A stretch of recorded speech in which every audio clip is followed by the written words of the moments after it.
রাজধানীর ৩০০ ফিটে গাড়ি চাপায় বুয়েট শিক্ষার্থী নিহতের ঘটনায় নারায়ণগঞ্জের রূপগঞ্জ থানায় মামলা হয়েছে। আসামি করা হয়েছে সাবেক সেনা কর্মকর্তার ছেলে মুবিন চৌধুরী সহ ৩ জনকে। ডোপ টেস্টে মিলেছে মাদক সেবনের প্রমাণও। আহত 2 জন ঢাকা মেডিকেল ও স্কয়ার হাসপাতালে চিকিৎসাধীন রয়েছে।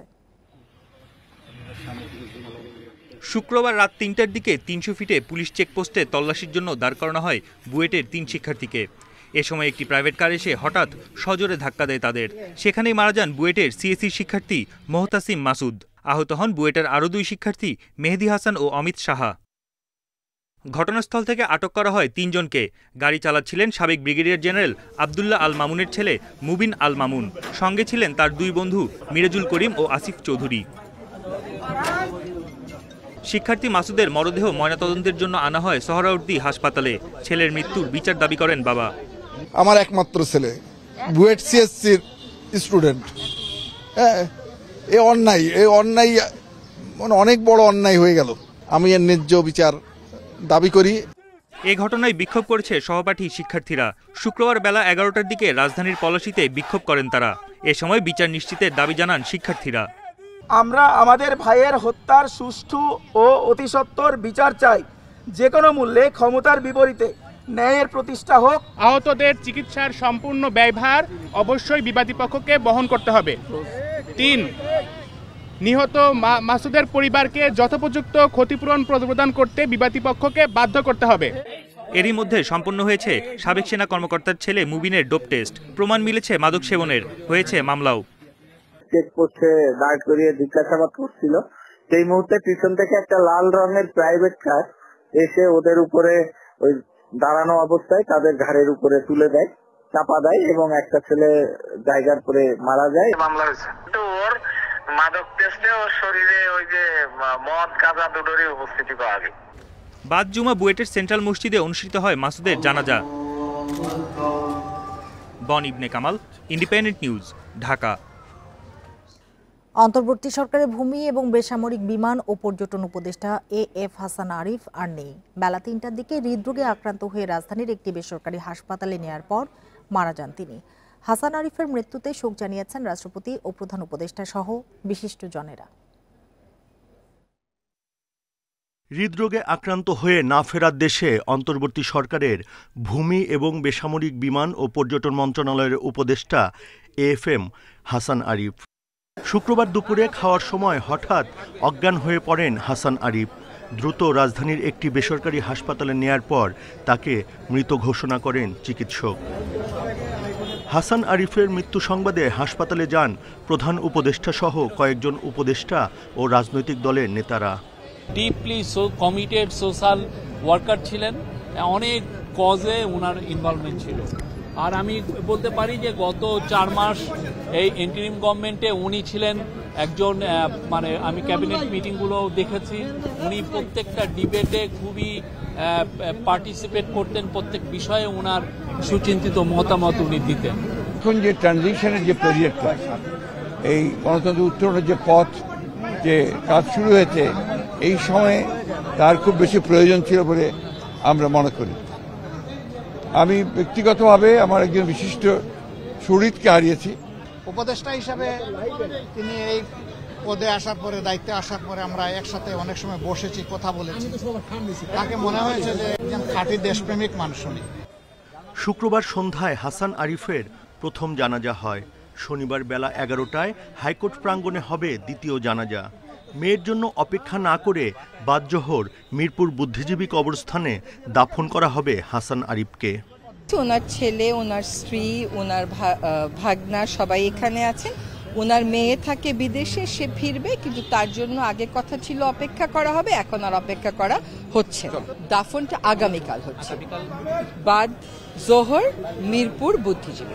জাস্ট 4 দিন আগে যখন ইস্তিমুরের প্রেসিডেন্ট এসেছিলেন, উনি স্যারের সাথে টেবিলে বসেছিলেন। স্যার ভিতরে গিয়ে বলছিল যে কত উচ্ছল, আনন্দময়, প্রাণবন্ত মানুষ ছিলেন। আমাদের আজকে আর বেশি কিছু বলার নাই, আপনারা সবাই স্যারের জন্য দোয়া করবেন। 2001 থেকে 2005 সাল পর্যন্ত অ্যাটর্নি জেনারেল ছিলেন হাসান আরিফ। এছাড়া ফখরুদ্দিন আহমেদের নেতৃত্বে তত্ত্বাবধায়ক সরকারে আইনসহ ৩টি মন্ত্রণালয়ের উপদেষ্টাও ছিলেন হাসান আরিফ।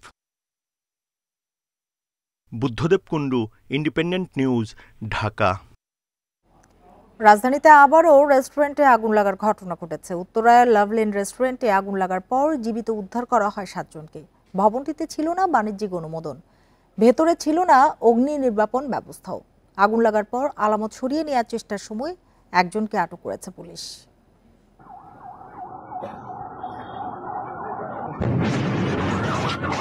রেস্টুরেন্টে আগুন লাগার পর এভাবেই বিস্ফোরিত হয় গ্যাস সিলিন্ডার। মুহূর্তেই ছড়িয়ে পড়ে আগুন।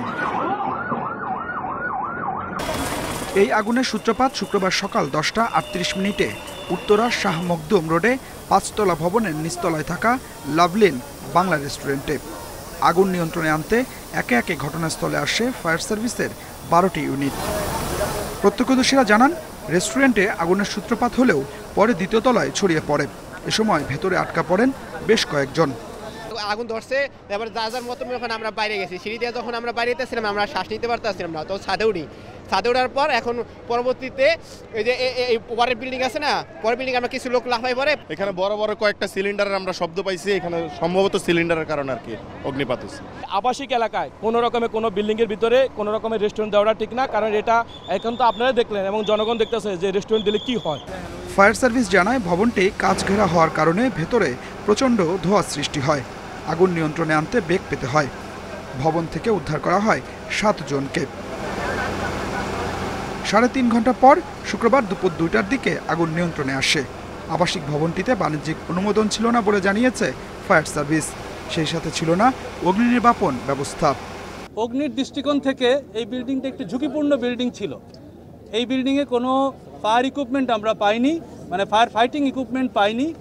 এই বিল্ডিংয়ে আমরা আমাদের জানা মতে আমরা নোটিশ দিয়েছি। এই বিল্ডিংয়ে আমাদের যে ফায়ার সেফটি প্ল্যান সেটাও নাই। এদিকে রেস্টুরেন্ট থেকে আগুনের আলামত সরিয়ে নেয়ার চেষ্টার সময় একজনকে আটক করে police. Adilur Rahman, independent news, Dhaka.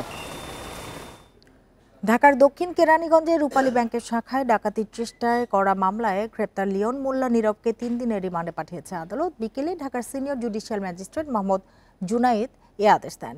মামলার গ্রেপ্তার 2 কিশোর আরাফাত ও সিফাত আদালতে স্বীকারোক্তিমূলক জবানবন্দি দিয়েছে। এদিকে রিমান্ড শুনানিতে পুলিশ জানিয়েছে, আসামিরা চুনকুটিয়া এলাকায় রূপালী ব্যাংকের জিঞ্জিরা শাখায় ঢুকে কর্মকর্তাদের জিম্মি করে 16 লাখ টাকা লুট করার চেষ্টা করে। পরে স্থানীয়রা 999-এ ফোন দিয়ে পুলিশকে জানালে ব্যাংকটি ঘিরে ফেলে আইনশৃঙ্খলা বাহিনী। এরপর সেনা সদস্যরা গেলে আত্মসমর্পণ করতে বাধ্য হন তারা। রিমান্ডে নেওয়া লিওন পেশায় গাড়ি চালক, বাকি 2 জন মাধ্যমিকের শিক্ষার্থী।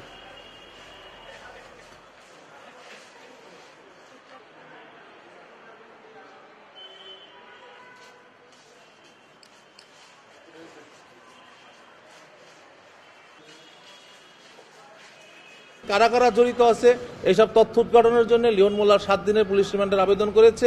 বিজ্ঞ আদালত এই জিজ্ঞাসাবাদের জন্য 3 দিনের পুলিশ রিমান্ড মঞ্জুর করেছে। দেশের মুদ্রা বাজারে আবারও ঊর্ধ্বমুখী হয়ে উঠেছে মার্কিন ডলারের দাম। খোলা বাজারে প্রতি ডলারের দাম বেড়ে 127 টাকা ছাড়িয়েছে। ব্যাংক সংশ্লিষ্টরা বলছেন, ডিসেম্বরের শুরুতে পুরনো আমদানি দায় মেটাতে সরকারি ও বেসরকারি খাতের ব্যাংকগুলো বেশি দামে প্রবাসী আয়ের ডলার কিনছে, এর প্রভাবেই দাম বাড়ছে। এদিকে ডিসেম্বরে ব্যাংকগুলো প্রবাসীদের থেকে প্রতি ডলার 121 থেকে 122 টাকায় কিনেছে। হঠাৎ দাম বেড়ে যাওয়ায় অস্থির পরিস্থিতি তৈরি হয়েছে।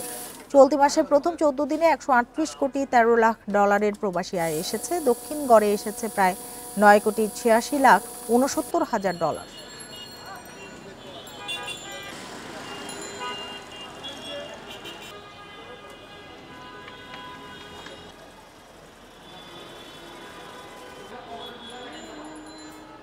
স্বৈরাচারী সরকারের পক্ষে নিজ দপ্তরের কর্মকর্তাদের সমাবেশ করতে বাধ্য করেও বহাল তবিয়তে প্রাণী সম্পদ অধিদপ্তরের মহাপরিচালক ডাক্তার মোহাম্মদ রেয়াজুল হক গত 4 আগস্ট রাজধানীর ফার্মগেটে প্রাণী সম্পদ অধিদপ্তরের সামনে বঙ্গবন্ধু ভেটেরিনারি পরিষদের ব্যানারে সমাবেশ করেন তিনি।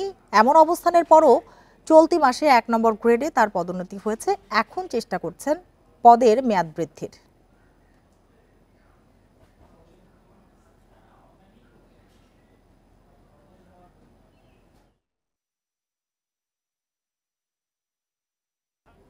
এতক্ষণ সাথে থাকার জন্য ধন্যবাদ সবাইকে।